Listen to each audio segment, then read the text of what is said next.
we start? All right, starting the show. January week 1.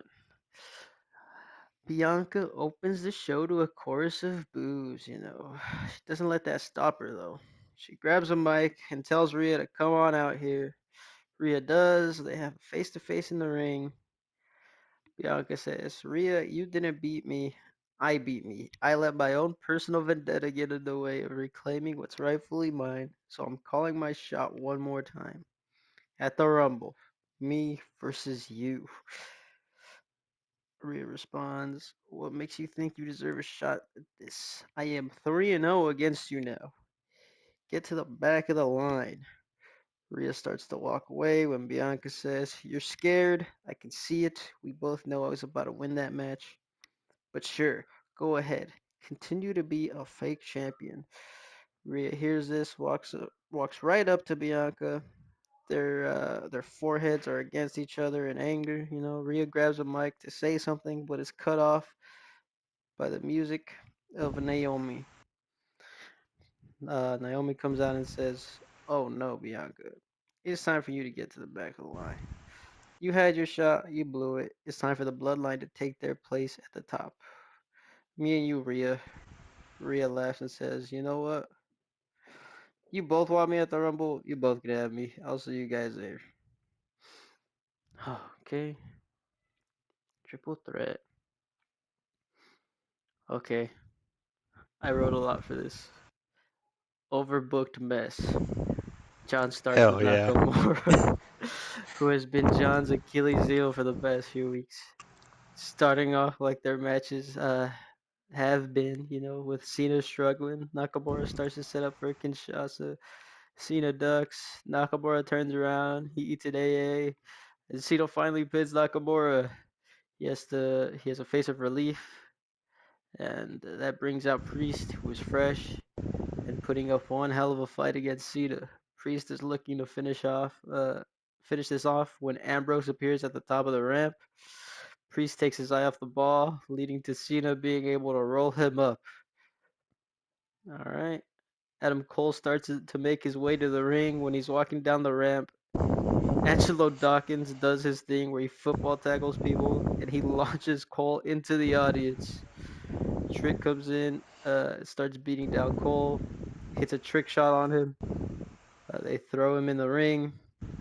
Cena hits an AA on Cole and moves on. The next person to come out is Montez, who has Mello and Dawkins ringside at this point. As the match rolls on, Cena is very obviously exhausted. Montez gets him down, climbs up to the top for a frog splash. As he gets there, the Undisputed Era come out and start attacking Trick and Dawkins. Mello's at the top rope, looking at them.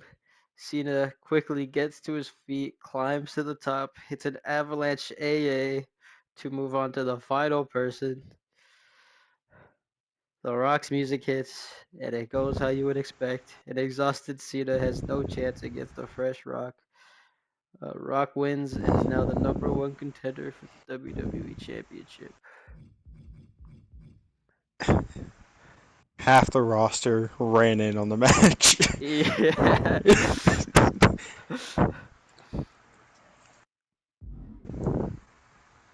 All right. Backstage, we see Naomi walking down the hall. She turns a corner and sees Mercedes leaning against the wall. She stops and looks at her. Mercedes says, "Hey, can we talk?" "About what?" "I think you know about what. It's time." "I can't. I have the bloodline now. You know that." "Oh, please. They haven't done anything for you. Me, you, and her together would dominate the women's tag division. Look, right now, I'm focused on the women's championship. Nothing else." "All right. I'll see you soon." Mercedes leaves as Nia and Tamina walk in the frame. "What the hell was that about?" Tamina says. It's nothing. Just catching up with our old friend. Come on, let's go. We got work to do." All right. Carmelo and Trick, they're basically still ringside after getting into a fight. So they get put into this match on the fly. Me, I'm a genius. Trick Trick is about to finish off Mello, setting up for a trick shot, just waiting for him to stand up. Mello finally gets up. Trick starts running towards him. Mello just falls to his knees. Trick stops and just looks at him. And Mello starts saying, Trick, please, I'm sorry. I messed up. I want to go back to how things were. You're my brother. He takes off the Undisputed Era armband. Trick is conflicted, but he finally sticks his hand out to pick up Mello, which Mello then uses to roll him up for the win. Carmelo Hayes wins again. All right. Backstage, we see Priest looking around, asking everyone if they've seen Dean. No one has. Eventually, he meets up with the rest of Judgment Day and asks, anyone have any luck finding him? No, we didn't, Dom replies. Priest looks at Waller, who looks annoyed to be there, and says, what about you, Waller? Where did you search? Oh, everywhere. Catering mostly. That's funny. That's where I was searching, and I didn't see you anywhere. Must have just missed me then. Priest gets in his face, and Waller stands his ground. Theory cuts in and separates them, saying, come on, guys, back up. We're all on the same team here. Are we? Seems like your little friend doesn't want to be here, Theory. Hey, we don't need you, Waller. We were fine without you, and we'll be fine. Oh, we were fine without you, and we'll be fine without you again. So, change that attitude or get out of our way. Theory looks at Waller, uh, and his body language is telling him to stand down. Waller reluctantly does and says, fine, sorry, I'll do better. The rest of Judgment Day walk off as Waller stays slightly behind with a look of annoyance. Okay, backstage, Finn, and the rest of the Undisputed Era, they're all marveling at his brand new Intercontinental Championship when Sheamus walks up to him and says, at ease, everyone. I'm not here to start any trouble. I'm here to congratulate you. That was the one title that was missing from my career, and I'm glad to say I was able to get it. But I can't be proud until I know I tried my hardest to get it back once I lost it. So, I want my rematch at the Rumble. All right. Let's change that real quick. On the go home show before the Rumble. All right, sounds good. You'll get that because I respect you. We may not have stayed as close as we were back in Ireland, but I want you to know that I still consider you a friend. Hope you still feel that way after the go home show to the Rumble. Fuck. All right, Tiffany and Bliss. I had a phone call in the middle of the Trick and Carmella match. Who won that? Okay, Mello, roll up. Gotcha. All right, Bliss and Tiffany. Just getting beat down by Piper. Piper finally decides to climb out. Chelsea is following behind her. Piper starts her descent. Chelsea is still climbing down or climbing up. By the time Piper hits the ground, Chelsea barely gets to the top. In this time, Bliss and Tiffany are able to get back up to their feet. They rush to Chelsea. They pull her down. They started 2-on-1 assault on her. Piper is just helpless and can only watch. Tiffany points to the top, points up, and Bliss climbs. She doesn't climb out though. She stands at the top and hits a twisted Bliss on Chelsea, then goes for the cover, but Tiffany just pulls her off, says no. Tiffany then climbs up to the top of the cage and hits the world's prettiest moonsault onto Chelsea, and they pin her for the win. Oh shit. All right. Backstage, KO runs in my office, says, we want the bloodline in a title rematch next week. Make it happen. All right, I will. No problem. All right, next segment. Easy peasy. Yep. Cena's backstage talking to Rick. Bad Rick. Maybe I'm just washed at this point. I couldn't get it done. What are you talking about? You improved. You finally beat Nakamura. You damn near went all the way and won it all. Almost doesn't count, Rick. I'm a failure. You outlasted five other men. Not many men could beat The Rock at 100%, let alone at the 25% you were at. We hear someone from off screen say, "Excuse me, John. Hi. Uh, I'd like to introduce myself and my colleagues here. This is Duke Hudson, and this is Thea Hill, and I'm Andre Chase." He shakes Cena's hand, and Cena says with a raised eyebrow, "Hi, is there something I can help you with? Actually, I thought that we might be able to help you. Look, we've been watching your whole story for a while now, and it seems like you've hit a bit of a crossroads. I'd like to offer you an opportunity to turn this whole bad streak around." What exactly is this opportunity? Well, to put it plainly, we'd love to take over the work that Rick has done and get you to the next level. Here at Chase U, we pride ourselves on being able to take our students' talents to the next level. You want me to join Chase U? I'm sorry, but why should I do that?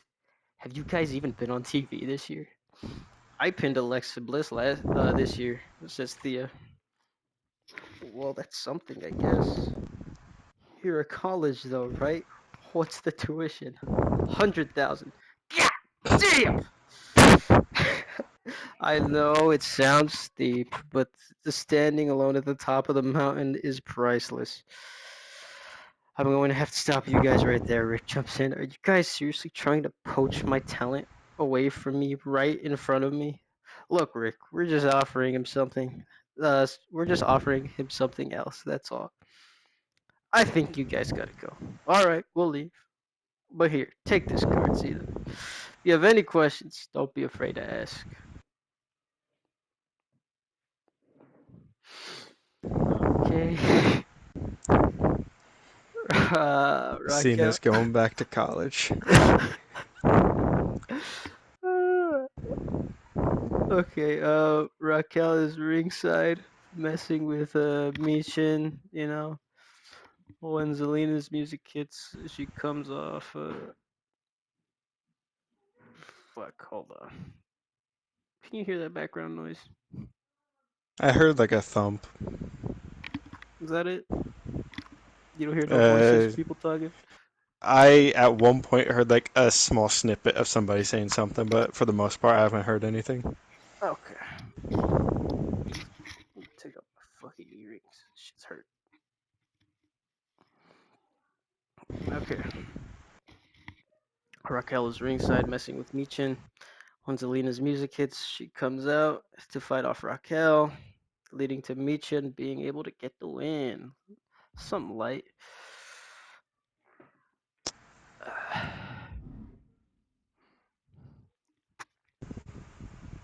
All right.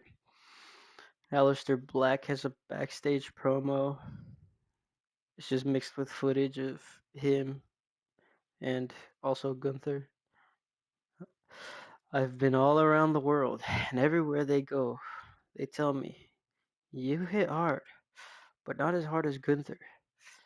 After hearing that for so long, um, after hearing for so long that I'm the second best, I finally decided to come to see what this man was all about. And I see that it was all a lie. I come to find a worthy opponent, but all I found here was incredible levels of disappointment. Gunther, I want a challenge. So next week, I want you, Kaiser, and Vinci. 1v3 elimination match. Alright. We get Randy Orton now via satellite broadcast. He's in the hospital bed and says, "Now, obviously, I couldn't be here tonight. But don't worry, I'll be back next week.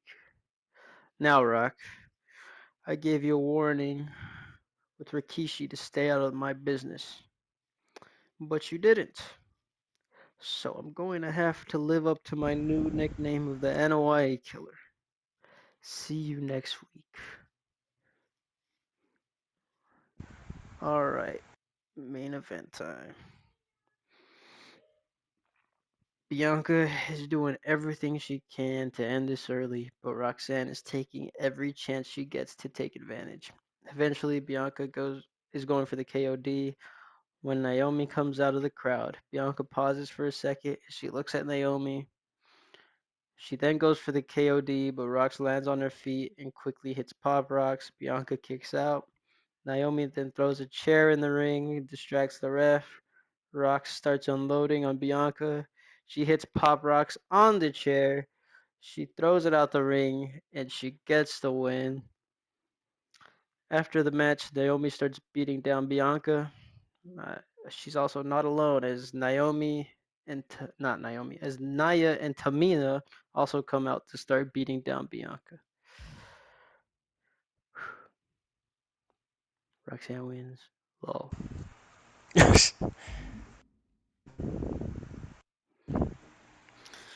Oh fuck, that was a packed episode.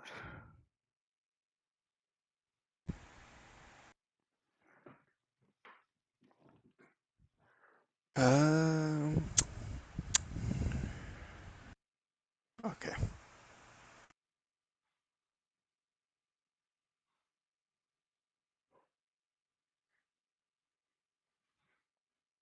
Damn it.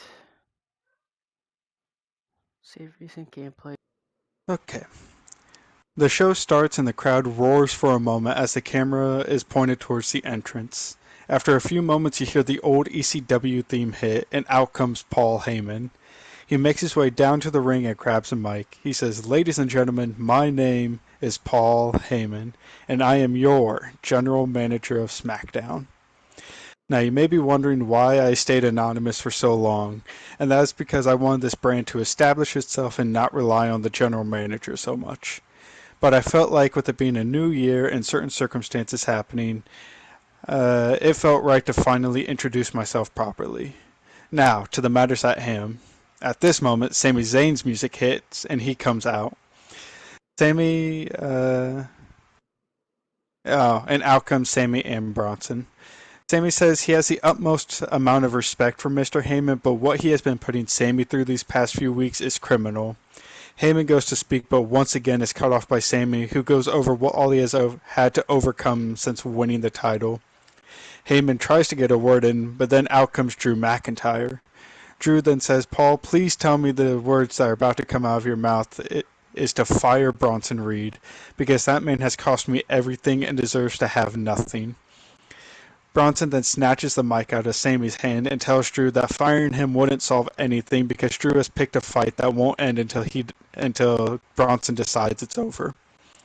Paul Heyman then yells into the mic to get everyone's attention. Paul Heyman says they must have forgotten who runs things around here, so here's what's going to happen. Drew and Bronson, I said I was punishing you tonight, and that punishment is that both of you are not allowed to participate in this year's Royal Rumble. And since you seem ready for a fight, we can have one right now. One on one, no holds barred. Also, before I leave, Sami, since you felt so inclined to interrupt me and complain about your workload, you have a match tonight in the main event. You'll be facing AJ Styles. You'll also be facing Bobby Lashley.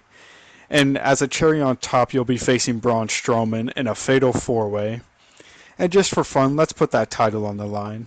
Paul Heyman drops the mic and leaves. Sami is dumbfounded, and Bronson and Drew just stare one another down.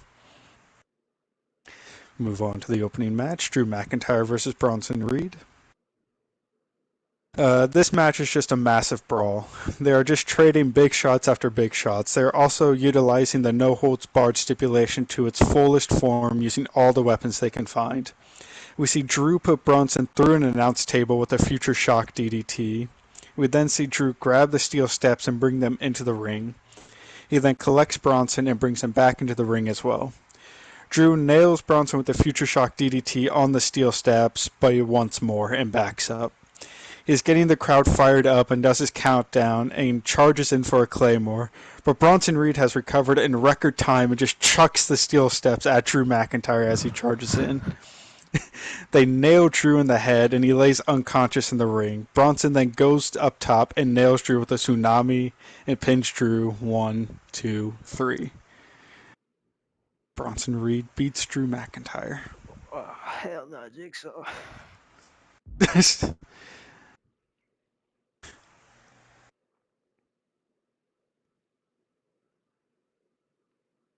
um, After that, we see Damage Control speaking about their loss at Night of Champions when Pure Fusion Collective approach. Pure Fusion Collective laugh at them for not being able to pick up the win and says that if they had the opportunity, they wouldn't blow it. Io then steps to them and says they may have lost, but remember who they beat to get that title opportunity. Sonya says they had an off night, and if they were to go one-on-one, it would be a cakewalk. Io asks if that's a challenge. Sonya says she was referring to Shayna and Io, but yeah, take it as a challenge. Io says she will see them in the ring. Before we go to that, we see Becky and Charlotte speaking in their locker room about their match at Royal Rumble when Bayley comes in and shoves Charlotte with one arm.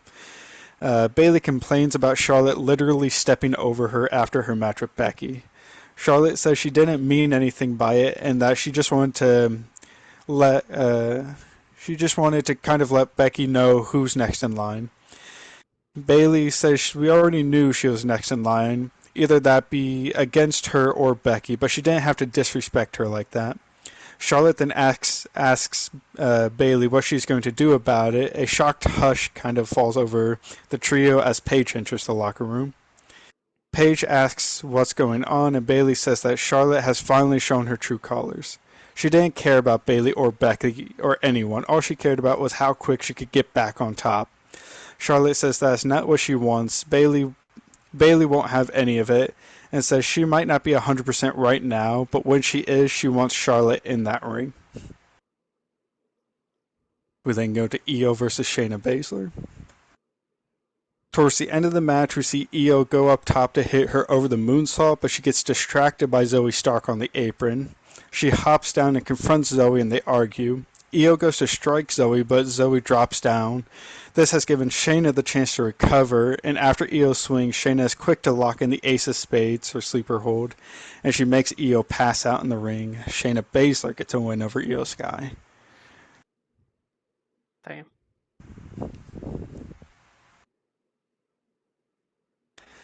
Um, We then go backstage. Cody and Ricochet are being interviewed when they get interrupted by the Final Testament. Cross speaks about them costing AOP their tag match and how there will be consequences to their actions. Cody then steps to Cross and says there's also consequences to their actions leading up to the match, so how about we call it even and move on? Cross chuckles and says that's not how things work. Cross says Cody cost them the gold and that is unacceptable. So at some point in time, he will get his revenge. Cody then says, if revenge is what he wants, how about they go to the ring right now and settle it? Cross says that would be too easy, and he wants Cody and Ricochet to sit on this and let it consume them. And then Final Testament leave. Uh, we go out to the ring. Rebel Society are in the ring, and CM Punk calls out Seth Rollins. Rollins comes out, and before Punk can get a word in, Seth starts speaking. Seth says what happened at the pay-per-view was long overdue. Punk cost him months of his career, and costing him a simple title match doesn't even come close to repaying that debt. Punk says he wasn't the one who injured Seth. Seth injured Seth. You chose to go for a move that has hurt you in the past, and when it bit you in the ass, you decided it was my fault. Seth says the initial injury was not uh, The initial injury was not his fault, but Punk made the conscientious decision to put him in the sharpshooter, knowing that he was not 100%. Seth says Punk may have not caused the injury, but he damn sure worsened it. He probably would have only missed a couple of weeks if Punk hadn't acted so selfishly. So now that he's back, he is going to make sure Punk doesn't find 1 ounce of success. Punk then asks if Seth's whole new mission is now just to cost him at every opportunity. Punk, yeah. Punk then says to settle it like men in the ring, one on one. Punk says he is ready anytime, any place. Seth says not tonight. He sees all of Punk's friends around, so he knows Punk will just try to pull something and cost him another 6 months of his career. Punk says he'll send the Rebel Society to the back if that's his concern, and tells Seth to grow a pair and fight him like a man. Seth goes to make his way down to the ring when Paul Heyman comes rushing out. Heyman says he can't just give this match away on free TV and says he'll give them their one-on-one match at the Royal Rumble. And as a treat so they don't have to wait any longer once they get there, they will be the opening match. Seth angrily agrees and yells at Punk that Heyman is protecting him. Heyman then turns to Punk and says, since you're in a fighting mood and you're already in the ring, I have an opponent for you. Out comes Logan Paul for this one-on-one. CM Punk wins. Lol. I mean, good. um, Cameras cut backstage after the match to Paige attacking Cora. Paige is just beating her down before Charlotte and Becky come in to help pull Paige off of Cora. As Paige is being held back, Cora nails Paige over the head with her briefcase. Becky and Bayley are now up in Cora's face, but Cora just backs off and yells at Paige that she should have stayed retired. Then we see LA Knight come down to the ring and say he has a special treat for the crowd tonight. He says normally when he comes out it's for a one-on-one, but recently he's been dealing with a couple of youngsters who are trying to make a name for themselves at the megastar's expense. So tonight he is throwing out the challenge to both Ilya and Bronson to go one-on-one for his United States title. If you got the balls, I'm standing right here. And then out comes both Ilya and Braun Breaker. Moving on to the triple threat. Towards the end of the match, we see Ilya go up top to hit Braun Breaker with his H-bomb. He jumps off and connects with the move, but as he is coming down, LA Knight appears out of nowhere and catches Ilya into a BFT at the same exact time. LA Knight then covers Ilya Dragunov for the 1-2-3 to I thought retain you his were about to title. stack him. No. Braun just rolls out after getting hit with the H-bomb and Ilya takes the pin.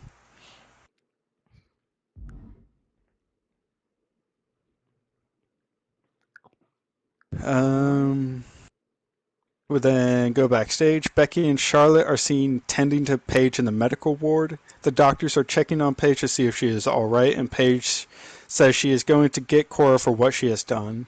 Paige calls Cora a spoiled brat who thinks just because she's missed Money at the Bank she could do whatever she wants and attack whoever she wants. Paul Heyman then comes into the medical room to check on Paige and see how she's doing. Paige says she'll be fine, but Cora is going to be a different story when she gets her hands on her. Heyman says he understands that feeling, and that's why he's already scheduled Cora to face off against Paige next week in the main event. After that, we see the shot pan out, and behind the curtain off to the side, we just see Bayley getting tended to for her arm injury, but no one else knows she's in the room. We then have a promo from an interview from Sammy about the Fatal 4-Way coming up for his title. He complains and says this is not how you treat your top guy. He should have parades and parties thrown in his honor, but now he has to deal with everybody else taking a shot at his title. Sammy says he deserves some damn respect, and sooner or later Heyman is going to have to accept that he is the champion for a reason. We move into the main event, Fatal 4-Way. Towards the end of the match, we see Sammy get thrown from the ring. Braun Strowman has also been put through the announce table and is currently buried underneath all the rubble. Bobby Lashley and AJ are in the ring duking it out when Bobby starts to gain the advantage. Bobby backs up and goes to hit AJ with a spear, but AJ manages to sunset flip over Bobby and lock in the calf crusher. Bobby manages to fight his way to the ropes and break the hold. AJ then takes this chance to set up for the phenomenal forearm.